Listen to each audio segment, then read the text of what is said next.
This is the part that probably infuriates me most. When these two melanated white men go full coon.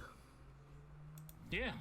That whole Black Lives Matter, it's a lie. That's what pisses people off in that organization, on the news. That's why they mock people when they say all lives matter. No, all lives matter doesn't. It's not that. It's just about Black lives. Because if you say all lives matter, it kills that narrative. That narrative falls apart. Everybody knows that there's black men is not being gunned down by a systemically racist police force. Over the past 5 years, police have stopped over 300,000 pedestrians in African-American neighborhoods on little or no suspicion of law breaking, often frisking them, even strip searching some in public. One man in his mid-50s was stopped 30 times, but never given so much as a ticket. This man says he tried hard to avoid interacting with police. But despite that, had at least a couple dozen instances with law enforcement that I'm pretty sure were just predicated on the fact that, I'm a young black man. They act like this damn United States is like a scene out of that damn movie, The Purge. Yeah. And they keep saying, look at the prisons. All these black people incarcerated. Why?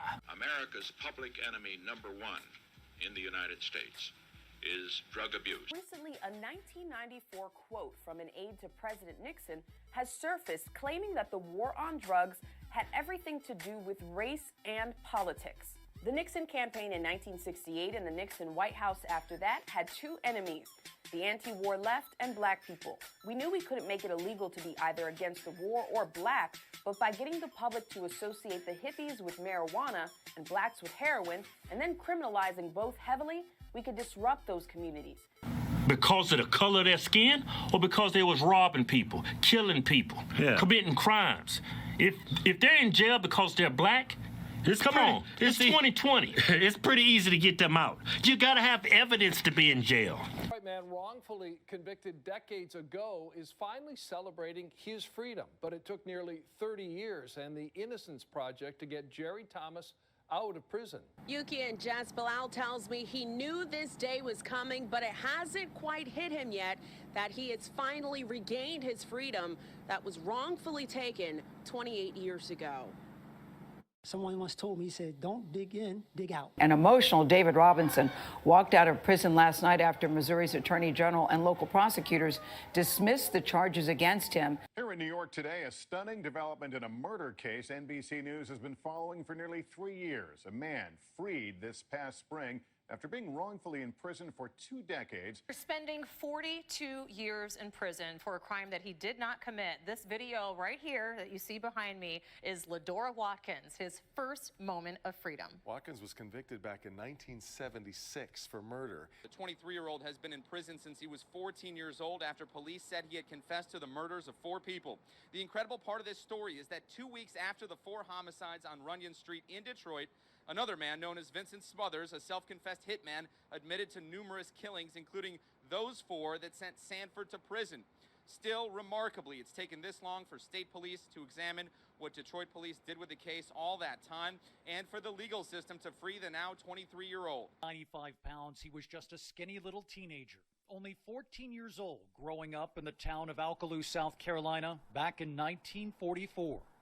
George Stenney Jr. was tending to the family's cow with his little sister in this field near an old set of railroad tracks when they crossed paths with 2 young white girls looking for flowers. A coroner's report at the time describes a vicious murder. 11-year-old Betty June Binnicker and 7-year-old Mary Emma Thames were beaten to death. Multiple severe head injuries suggested the killer used a hammer. The Stenney family fled in fear after police came for little George. The motive was attempted rape. And in a dizzying rush to judgment, George Stenney's trial reportedly took just 3 hours. The all-white jury deliberated just 10 minutes before the judge sent him to the electric chair. His defense attorney called no witnesses and filed no appeal. In spite of a confession police say they got from Stenney, family attorneys say a new examination of the few records that still exist shows a botched investigation. Stenney's alibi, his little sister, was never questioned.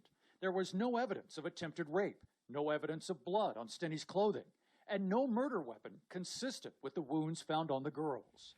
What is left seems like an almost impossible story, that little George Stenney was somehow able to murder both of these little girls, beat them to death without a struggle, then carry both of their bodies and their bicycle about 300 yards that way to hide them in a ditch. In the end, the Stinney family got what they were looking for. The judge agreed young George's rights had been violated and threw out his conviction. Described by his family as bright and talented, George Stinney wanted to be an artist when he grew up, daring to dream beyond the limitations of life in the segregationist South. Instead, his name will be forever linked to a tragic story of Jim Crow-era injustice. Sometimes you just don't know how people can be so ignorant. But yet, that's the illness of white supremacy. That these two men would say such foolish things, such stupid shit. It hurts my heart. Now, real, I'm in the sense of doing the same thing, of calling them coons, of, doing all this shit. We all suffer from this. White supremacy is a disease that will rip this nation apart. It's a disease that poisons the mind of even melanated people to turn against other melanated people for the sake of money. Shame on these two men.